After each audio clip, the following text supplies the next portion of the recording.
తెలంగాణ రాష్ట్రంలో బీఆర్ఎస్ ప్రభుత్వం సాధించిన అభివృద్ధి పనులపై శ్వేతపత్రం విడుదల చేయాలని ఉమ్మడి వరంగల్ జిల్లాలోని బీఆర్ఎస్ అభ్యర్థులు ఏఐసీసీ నేత బక్కా జాన్సన్ సవాల్ విసిరారు.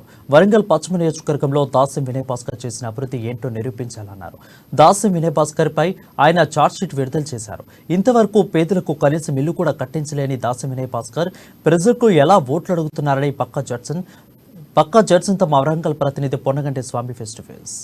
తెలంగాణ రాష్ట్రంలో మొత్తానికైతే ఎన్నికలు సమయిస్తున్న వేళ ఇక్కడ ఉమ్మడి వరంగల్ జిల్లా వ్యాప్తంగా కూడా ఒక సంచలనం హాట్ టాపిక్ గా మారింది. ఇప్పటికైతే కాంగ్రెస్ నేతలు ఉమ్మడి వరంగల్ జిల్లాలో కూడా 9 ఏళ్ల పాటు పాలించిన బీఆర్ఎస్ నేతలపై కావచ్చు, ఇప్పుడు ఉన్న ఎమ్మెల్యే అభ్యర్థులపై కూడా మొత్తానికైతే ఏఐసిసి మెంబరు జడ్సన్ గారు మొత్తానికైతే ఇక్కడ కాంగ్రెస్ పార్టీ విశాల్ భవన్ లో కూడా ఒక చార్జ్ షీట్ అయితే విడుదల చేసిన పరిస్థితి కనపడుతుంది. మొత్తానికైతే ఎవరిపైన ఏమేమి చార్జ్ షీట్ లో ఏమేమి అంశాలు ఉన్నాయి మొత్తానికైతే అడిగి తెలుసుకునే ప్రయత్నం చేద్దాం.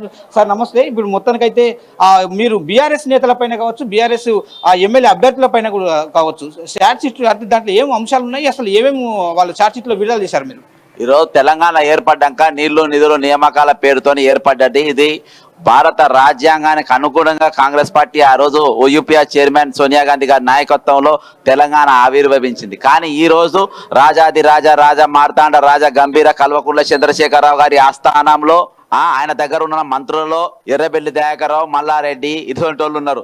ఈ రోజు మనం చెట్లు పెరుగుడు చూసినాం, లేకుంటే చిన్న పిల్లలు పెరుగుడు చూసినాం, పుట్టిన పిల్లలు మాట్లాడి చూసినాం, డెవలప్డ్ చూసినాం. కానీ ఈ రోజు మన భూములు పెరుగుడు నేను ఎక్కడ చూడలే.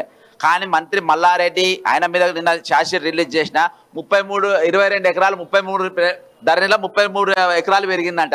ఎట్లా పెరిగింది అంటే ఇదొక వింత. ఇది రాజరాజ మార్తాండ హయాంలో జరుగుతుంది. ఇంకోటి ఆయన ఒకటే సంవత్సరం 1973 సంవత్సరాల 3 కాలేజీలలో డిగ్రీ చేసినాడు. బెసిరీ కాలేజీ, గవర్నమెంట్ కాలేజీ, లక్ష్మీదేవి గౌట్ జూనియర్ కాలేజీ ప్యాట్నీలా 3 కాలేజీలో ఎట్లా ఇంటర్మీడియట్ చేసిండు? ఇది కల్వకుంట్ల దగ్గరనే సాధ్యం. ఈ రోజు ఎర్రబెల్లి దయాకర్రావు గారు కూడా 6 సంవత్సరాలు అంటే 6 పర్యాయాలు ఆయన ఎమ్మెల్యే, 3 సార్లు వర్ధనపేట, 3 సార్లు ఇది. ఆయన నిన్న ఇచ్చిన స్టేట్మెంట్ ఏంది? బీఆర్ఎస్కు ఓటేసిన వాళ్ళకే, బీఆర్ఎస్ కార్యకర్తలకే నేను నౌకర్లు ఇస్తా అని అన్నాడు. అరే బాబు, నీ పెన్షన్ నువ్వు పన్ను ఏదైతే కడుతున్నావు, నువ్వు జీతం తీసుకుంటున్నావో ఆ జీతము ప్రజలు 4 కోట్ల మంది పన్ను కడితే నీకు జీతం ఇస్తున్నారు. 4 కోట్ల మంది పన్ను కడితే నువ్వు ఆ బండ్లే ఊరేగిస్తున్నావు. అసోంటోనివి నువ్వు ఎన్నికల వరకే ఒక పార్టీ, ఎన్నికలు అయినాక నువ్వు అందరి వాడి 4 కోట్ల మంది నువ్వు జవాబుదారి. అసోంటోని వాళ్ళకి తప్ప నౌకరీ అంటే నౌకరీ నువ్వేమునిరా బయ్యనికి? నౌకరీ ఇచ్చేది టీఎస్పీసీ పరీక్ష పెడతారు, వాళ్ళ ద్వారా నీకు ఎగ్జామ్. అంటే నువ్వు నౌకరిస్తే క్వశ్చన్ పేపర్ అమ్ముకుంటూ రియలే కదా. కలవకుండా కవితని క్వశ్చన్ పేపర్ ఇచ్చిందా? మన బీఆర్ఎస్ వాళ్ళకే నువ్వు క్వశ్చన్ పేపర్ వేరే వాళ్ళకి ఇద్దని. అందుకని ఇలా మార్నింగ్ ఆయన పైన శ్వేతపత్రము ప్లస్ ఈరోజు వినయ్ భాస్కర్ మీద 10 సంవత్సరాలు ఛార్జ్ షీట్ విడుదల చేసినాం.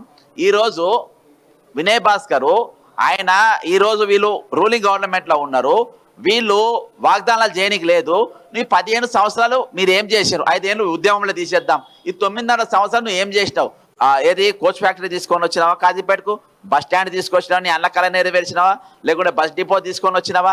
నువ్వు ఎంత ఏది మన రీటైలింగ్ టైర్ టైర్ల కంపెనీ తీసుకొచ్చినావా?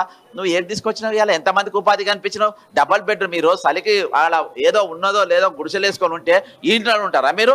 మన ముఖ్యమంత్రి చెప్పిండు డబల్ బెడ్రూమ్లు ఉండాలని వాళ్ళందరినీ కాల్ చేపించి ఇక్కడ అంబేద్కర్ నగర్లో డబల్ బెడ్రూమ్లు కట్టి, న్యూ షాంపేలో డబల్ బెడ్రూమ్లు కట్టి ఈ రోజు ఒక్క ఇల్లు కూడా ఇవ్వలేదు. మీరు మనుషులా పశువులా? మీకు మళ్ళీ ఎందుకు చేయాలి? మీకు ఎందుకు చేయాలి? మీరు అక్కడ అంతటా పోయి శిలా పలకాలు బాతుండే రోజు అంతటా పోయి అందరికి స్విచ్లు పెడతారు.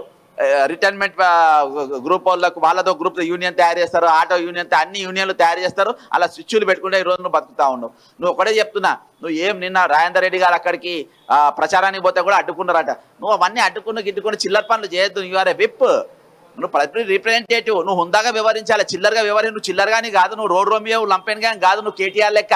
థ్యాంక్ యూ అండి. మొత్తానికి చూసుకుంటే ఇక్కడ కాంగ్రెస్ నేతలు అయితే పశ్చిమ నియోజకవర్గం దాస్యం వినయ్ భాస్కర్ బీఆర్ఎస్ అభ్యర్థిగా కొనసాగుతున్న పరిస్థితి అయితే కనపడుతుంది. ఇది మొత్తానికైతే కాంగ్రెస్ విశాల్ భవన్ నుంచి మొత్తానికైతే తాజా పరిస్థితి. కెమెరా పర్సన్ బాలుతో స్వామి, అమ్మా న్యూస్, వరంగల్, తెలంగాణ.